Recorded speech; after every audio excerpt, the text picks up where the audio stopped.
안녕하십니까. 바로본TV 오무즈맨의 김승재입니다. 지난주 연합뉴스TV에서는 홍범도, 정일성 논란 관련 소식과 함께 내년도 예산이 긴축재정으로 편성되었다는 소식까지 다양한 뉴스들을 보도해드린 바 있는데요. 먼저 지난주 주요 뉴스부터 정리해보겠습니다.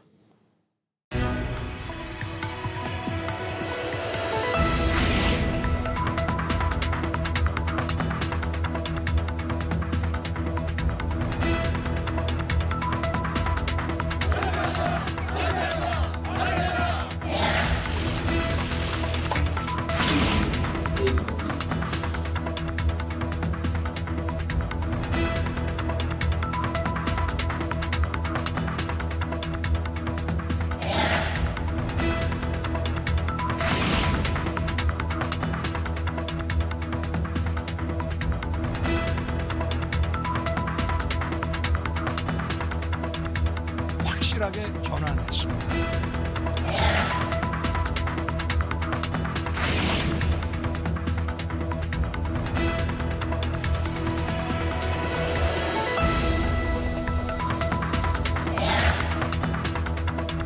(10월 2일) 임시 공휴일로 지정하고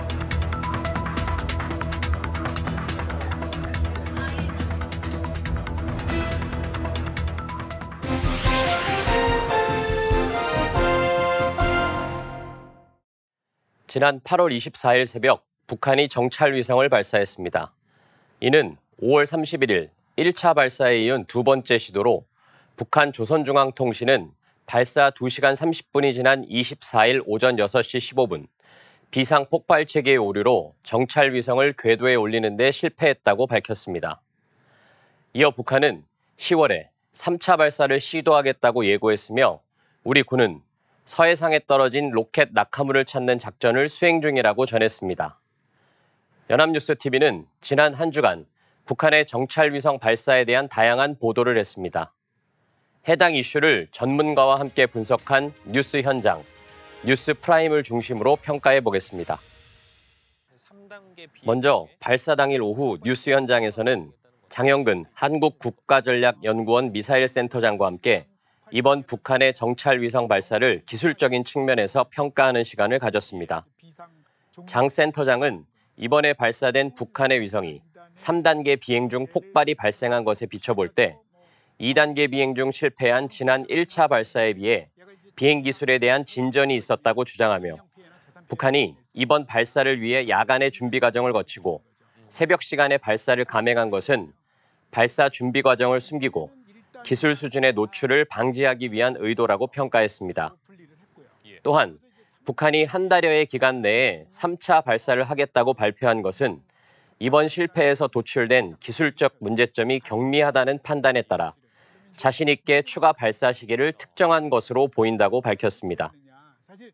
8월 24일 저녁 방송된 뉴스프라임에서는 문성묵 한국국가전략연구원 통일전략센터장을 초청해 북한의 정찰위성 발사 배경과 의도에 대해 분석해보는 시간을 가졌습니다. 문 센터장은 북한이 이번 발사 전 일본 측에 8월 24일에서 31일 사이를 발사 기간으로 통보했는데 해당 기간의 첫날인 24일 위성 발사를 시도한 것은 김정은 국방위원장의 마음이 조급했다는 것을 방증하는 것이며 1차 실패 후 단기간 내에 발사함으로써 정치적 효과를 극대화하려는 의도가 엿보인다고 주장했습니다. 또한 정찰위성 발사 기술이 대륙간 탄도미사일, 즉 ICBM 발사 기술과 유사하다는 점에 비춰볼 때 이번 실패는 북한 ICBM의 타격 정확성과 관련한 기술이 아직 부족한 수준임을 추정해 볼 수 있다고 밝혔습니다. 끝으로 25일 뉴스 1번지에서는 차도현 아산정책연구원 수석연구위원과 함께 이번 발사와 최근 북중일의 외교정책을 연계해 분석했습니다. 차 수석 연구위원이 주목한 것은 북한이 정찰위성 발사에 실패한 당일 조선중앙통신을 통해 발표된 강순남 북한 국방상의 담화였는데요. 강 국방상은 한국, 미국, 일본이 아시아판 나토를 구축해 반러시아, 반중국 포위망을 구축하려 한다며 이러한 흉책에 대항해 중국, 러시아를 비롯한 우방국과의 전투적 우위와 단결을 100배해 나갈 것이라고 주장했습니다. 차 수석 연구위원은 이번 담화에 중국, 러시아와의 군사 외교 분야 협력을 긴밀히 지속하려는 북한의 의도가 담겨 있다고 평가하며 향후 북한의 도발에 있어 중국과 러시아의 지원이 있을 것임을 암시하는 것이라고 주장했습니다. 살펴본 바와 같이 연합뉴스TV는 이번 북한의 정찰위성 발사와 관련해 각 분야의 전문가를 초청해 다각도에서 이슈를 분석해보는 시간을 가졌습니다. 이는 지난 1차 발사 때의 보도와 비교해 보다 심층적으로 해당 이슈를 다룬 것인데 특히 이번 미사일 발사의 기술적인 측면을 분석하고 발사를 서두른 배경과 의도를 살펴보는 것에서 나아가 북한의 외교 안보 정책 측면에서 종합적인 평가를 해보았다는 점이 인상적이었습니다.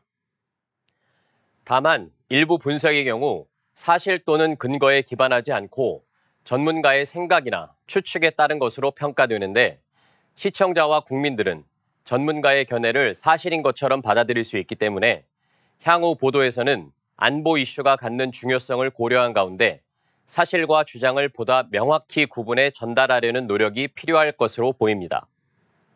또한 이번 정찰위성 발사 실패에 대해 북한은 3단계 비행에서 문제가 발생했다고 주장한 반면 우리 군은 2단계 비행에서부터 비정상 비행이 식별되었다고 발표했는데 이는 북한의 발사 기술 수준을 평가하는 중요한 기준이 될 수 있기 때문에 이에 대한 분석 내용을 함께 보도했다면 사안을 보다 깊이 있게 이해하는 데 도움이 되었을 것이라고 생각합니다. 최근 지역과 대상을 가리지 않는 흉악범죄가 잇따라 발생하자 지난 23일 정부가 국무총리 특별 담화를 통해 관련 대책을 발표했습니다. 한덕수 국무총리는 담화에서 현재 실시 중인 특별 치안 활동을 지속하고 경찰력 거점 배치 및 순찰 강화, 범죄 예방시설 대폭 확충, 치안 역량 보강을 위한 경찰 조직 개편을 시행할 계획이며 특히 지난해 4월을 끝으로 해체된 의무경찰을 재도입하는 방안을 적극 검토하겠다고 밝혔습니다. 이어 담화에 배석한 윤익은 경찰청장은 7,500명에서 8,000명 정도의 의경 소요 인력을 순차적으로 채용하는데 대략 7개월에서 9개월 정도가 소요될 것으로 생각한다고 말했습니다. 그러나 발표 이후 의경제도 재도입에 대한 실효성 및 현실성에 대한 문제를 제기하는 목소리가 높아지자 총리실은 다음 날인 24일 설명 자료를 배포해 현재의 경찰 인력 배치를 대폭 조정해 현장 중심으로 재배치할 것이며 이러한 조치에도 추가적인 보강이 필요하다면 폐지된 의경제도의 재도입을 검토하겠다는 취지라고 설명하며 한 발 물러서는 모습을 보였고 25일에는 대통령실에서 의경제도 재도입은 유관기관 간 논의와 협의가 더 필요한 사안이라는 입장을 밝히며 사실상 백지화 수순을 밟고 있는 것으로 알려졌습니다. 언론 보도를 종합해 볼 때 이번 의경제도 재도입 논의는 정부 내 소통 부재 때문인 것으로 평가되고 있습니다. 특히 지난 문재인 정부 시절 의경제도 폐지 결정 당시 첫 번째 이유로 꼽힌 것이 병역 자원 감소에 따른 군 병력 부족 문제 때문이었음에 비춰볼 때 이번 발표 전 관련 부처인 국방부와의 협조는 필수적이었다고 볼 수 있습니다. 하지만 지난 25일 국회 국방위원회에 출석한 이종섭 국방부 장관은 의경제도 재도입과 관련한 질문에 대해 국방부가 쉽게 동의할 사항이 아니며 행정안전부 및 경찰청과 구체적으로 협의한 바가 없다고 밝혔습니다. 이를 종합해 볼 때 이번 의경제도 재도입 논의는 정부 내부에서 충분한 소통 없이 발표된 것으로 일각에서는 졸속 행정이라는 비판이 제기되고 있습니다. 연합뉴스TV도 보도를 통해 정부의 이러한 결정이 정부 정책에 대한 불신을 초래할 것이라고 평가했는데 언론의 주요 기능 중 하나가 비판 및 감시 기능임에 비춰볼 때 보다 강한 어조로 정부의 소통 부재를 지적했으면 하는 아쉬움이 남습니다. 아울러 보도에서 복무기간 감축, 병 봉급 인상 등으로 병력 수급에 어려움을 겪고 있는 군의 현실을 함께 다루며 의경제도 재도입 정책이 야기할 또 다른 문제점에 대한 언급이 있었다면 보다 깊이 있는 보도가 되었을 것이라고 생각합니다. 다음은 최근 논란이 되고 있는 홍범도 장군 관련 보도인데요. 육군사관학교가 교내에 설치된 흉상을 이전하겠다고 발표했습니다. 지난 26일 국방부는 육군사관학교가 자유민주주의 수호라는 육사의 정체성을 고려해 홍범도 장군을 비롯한 독립영웅 5인의 흉상을 독립기념관으로 이전하는 것을 검토 중이라고 밝혔습니다. 아울러 이전의 이유로 소련 공산당 가입 및 활동 이력 등의 논란이 있는 분을 생도 교육시설 앞에서 기념하는 것은 적절치 않다고 설명했는데, 이는 1927년 소련 공산당에 입당했던 홍범도 장군을 지칭하는 것으로 알려졌습니다. 이에 대해 대한광복회가 성명을 내고 민족 정기를 드러내려는 시도와 다를 바 없다고 비판하자 국방부는 독립군과 광복군의 역사를 국군의 뿌리에서 배제하는 것은 결코 아니라고 강조했고, 대통령실은 국방부와 육사가 잘 검토해 결정할 것이라고 밝혔지만 흉상 이전을 둘러싼 논란은 당분간 지속될 전망입니다.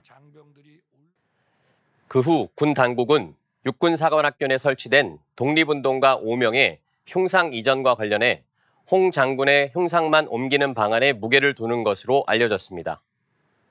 연합뉴스TV는 이번 보도에서 국방부, 대한광복회, 대통령실 등의 발표를 중심으로 보도하였습니다. 하지만 해당 이슈는 현재 국방부 청사 앞에 설치된 홍범도 장군의 또 다른 흉상 이전 문제, 박근혜 정부 시절 명명된 해군의 잠수함인 홍범도함의 명칭 개정 문제, 광주광역시가 추진 중인 작곡과 정율성 역사공원 사업 문제 등과 연계해 정치권에서 뜨거운 논쟁이 되고 있음을 고려할 때 해당 논의들을 망라한 후속 보도가 이어져야 한다고 생각합니다. 아울러 정치적 중립을 엄정히 지켜야 하는 군이 오히려 정치적 논란을 자초했다는 비판이 제기되고 있는 만큼 이에 대한 연합뉴스TV의 평가도 함께 다뤄지길 기대해 보겠습니다.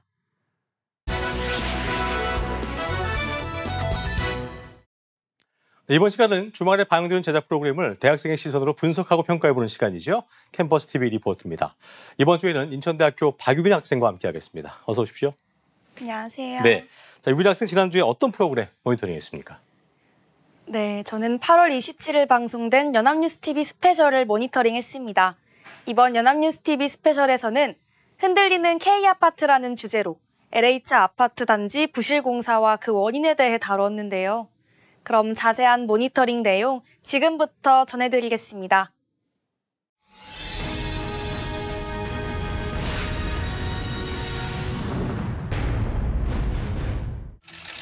방송은 지난 7월 말 열린 원희룡 국토교통부 장관의 기자회견 장면을 비추며 시작합니다.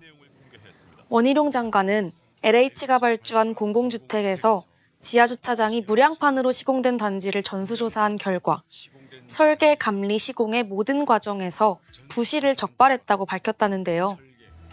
철근이 누락된 아파트에 입주했거나 할 예정인 세대는 무려 11,000여 세대 이상이 될 것이라고 합니다. LH 아파트 단지 중 철근 누락으로 밝혀진 곳은 총 20곳이라고 하는데요. 그중 한 곳인 충청남도 아산의 행복주택 현장이 비춰집니다. 이곳은 주민 60%가량이 이미 입주했지만 검사 결과 기둥 362개소 중 88개소에서 철근이 누락되었다고 합니다.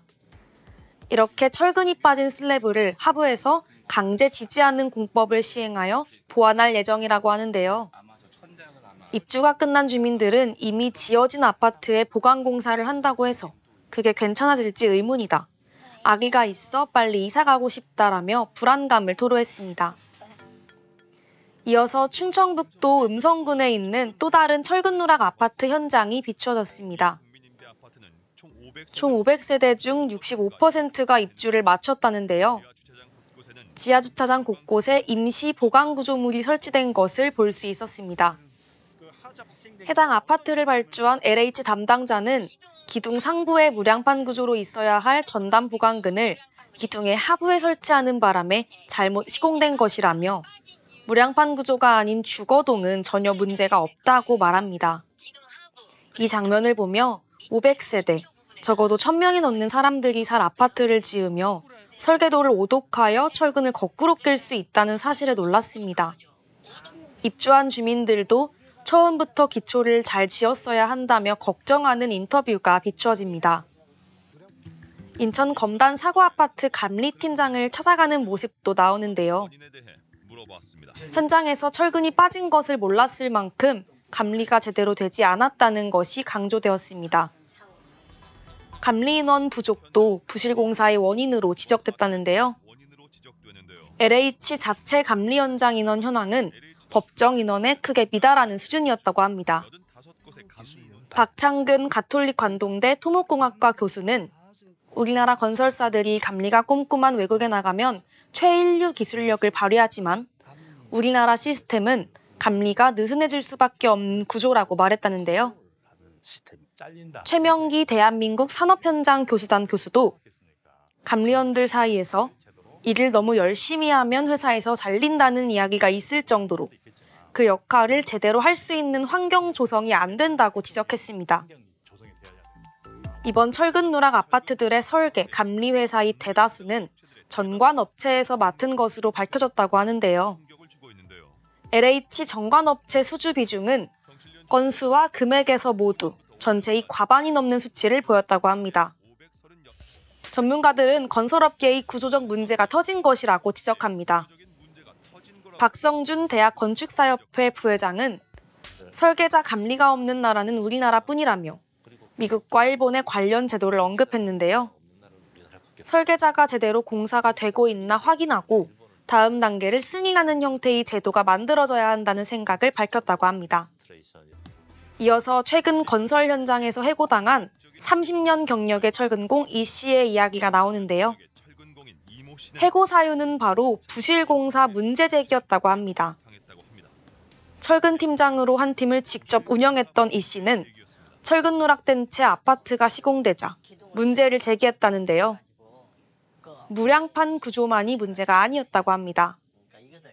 후프 철근으로 보강해야 하지만 전단 보강근도, 후프 철근도 설치하지 않은 채 공사가 진행됐다는데요. 또 이 씨는 전문 인력의 부재 또한 심각한 문제라고 말합니다. 최근 외국인 근로자들이 건설 현장을 90% 정도 차지하며 하청에 하청을 하고 있다는데요.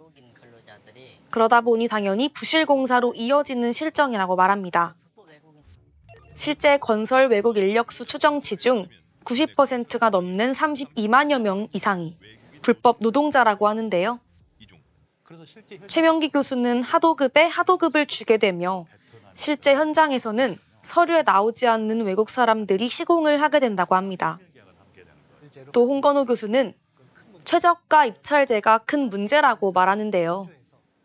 수주를 저렴한 가격에 하다 보면 품질에 문제가 생기는 건 당연하고 이런 부분을 제도 개혁을 하며 같이 고려해야 한다는 생각을 밝혔습니다. 인천 검단아파트 입주민 대표 정혜민 씨는 21세기 대한민국에서 이런 사고가 일어났다는 것에 참담하다며 진심을 다해 입주 예정자들의 손해를 최소화할 수 있는 방안을 강구해달라는 입장을 전했습니다. 전문가들은 단순 처벌보다 근본적인 관점 개선이 필요하다고 한다는데요. 특히 아파트 선분양 제도를 후분양제로 전환할 필요가 있다고 지적합니다. 박창근 교수는 후분양제가 소비자들에게 더 좋은 토목 건축이라고 말합니다. 홍건호 위원장은 후분양제가 보편화된 해외의 사례를 들며 건물의 안전성을 보장한다면 후분양제도 의미가 있을 것이라고 이야기했습니다. 김학용 의원은 오랫동안 이어진 선분양제를 한 번의 후분양제로 바꾸는 것은 저항이 있겠지만 LH 같은 공기업에서 시범적으로 후분양제를 실시해보는 것을 검토할 시기라는 생각을 밝혔습니다. 방송은 서민들의 땀과 희망이 담긴 소중한 보금자리가 더 이상 불안 속에서 흔들리지 않도록 잘못된 관행을 뿌리채 뽑고 안전과 신뢰를 심어야 할 때라는 말로 마무리됩니다. 네, 모니터링한 내용 잘 봤습니다. 유빈 학생 이번 연합뉴스 TV 스페셜 보면서 어떤 점이 가장 와닿았습니까? 네, 저는 아파트 부실 공사에 대해 구체적인 원인과 해결책을 함께 모색하고 다양한 전문가들의 의견도 함께 조명한 것이 인상 깊었습니다. 또 방송의 마지막 말도 기억에 남는데요. 잘못된 관행을 지금이라도 단절하고 서민들의 꿈과 안전이 보장되는 사회가 되길 바라봅니다. 네, 좋은 생각이네요. 자, 그럼 끝으로 이번 연합뉴스 TV 스페셜에 대한 유민 학생의 한 줄 평 들어볼까요? 네, 저의 한 줄 평은 문제를 알았으니 더 나은 사회를 위해 노력해봅시다.입니다. 네, 공감할 수 있는 한 줄 평까지 잘 들어봤습니다. 지금까지 인천대학교 박유민 학생과 함께했습니다. 오늘 말씀 고맙습니다. 감사합니다. 네, 그리고 방송통신위원회가 주최를 하고 시청자 미디어 재단이 주관을 하는 2023 시청자 미디어 대상 방송 영상 공모전이 9월 7일까지 시청자분들의 영상을 공모하고 있는데요. 관심 있는 분들의 많은 참여 바라겠습니다.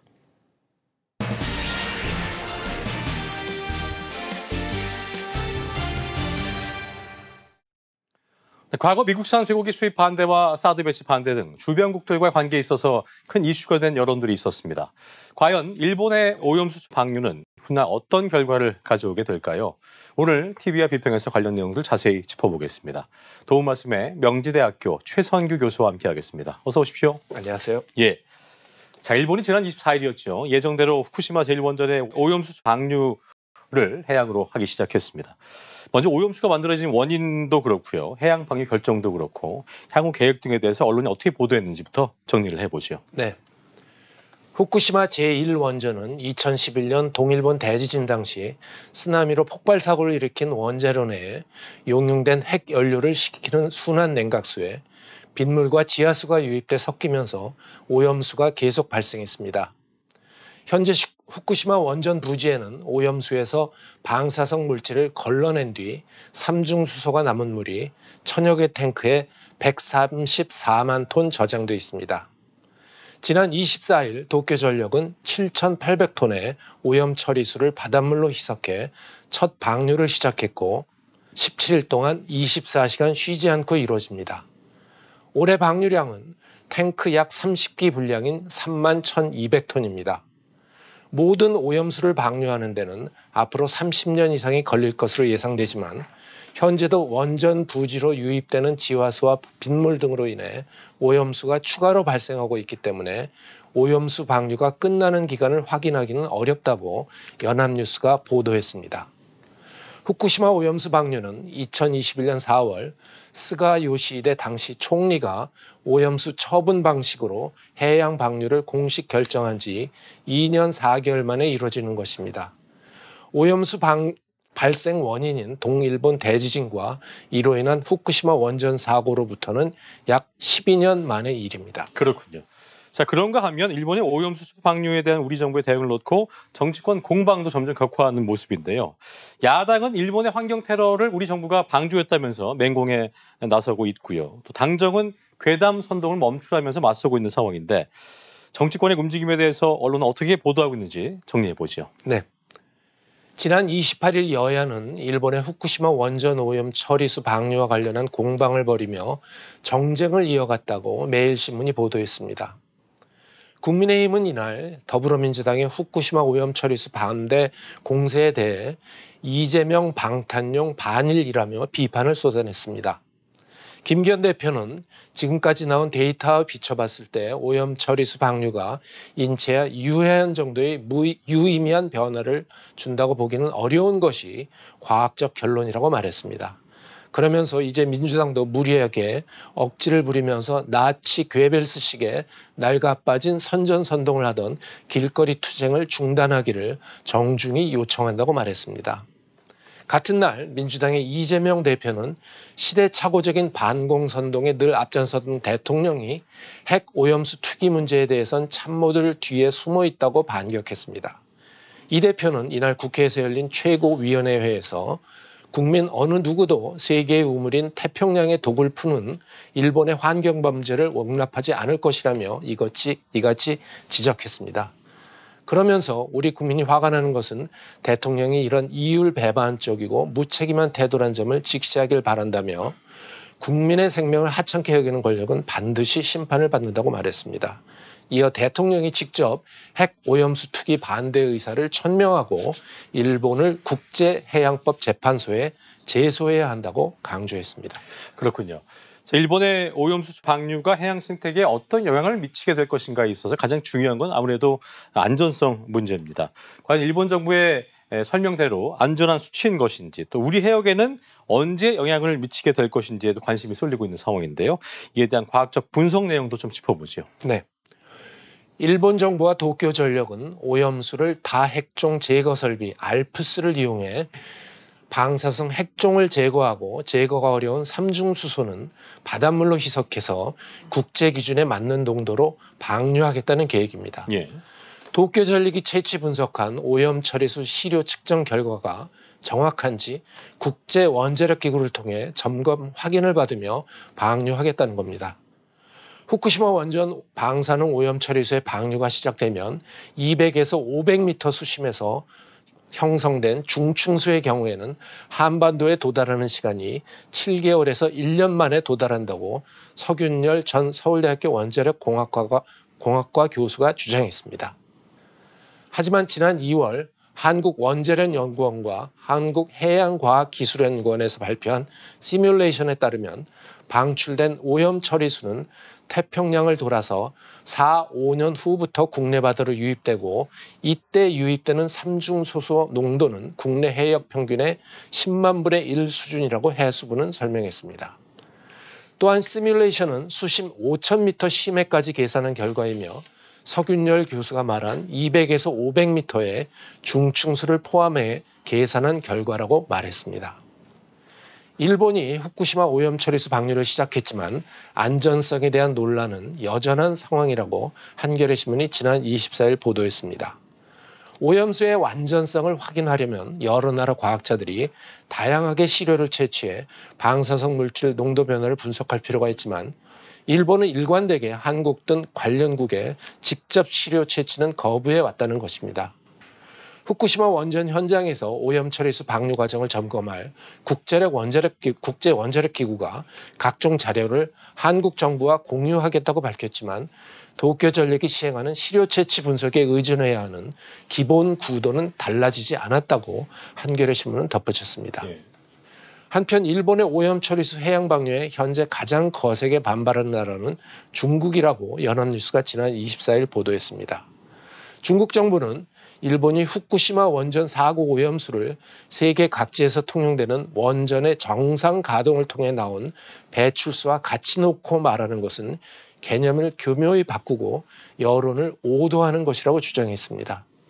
중국은 원전 사고로 녹아내린 원자로 노심과 직접 접촉한 오염수와 원자로 노심과 직접 접촉하지 않은 원전의 정상적인 배출수는 본질적으로 다르다는 논리로 일본을 반박하고 있습니다. 그렇군요.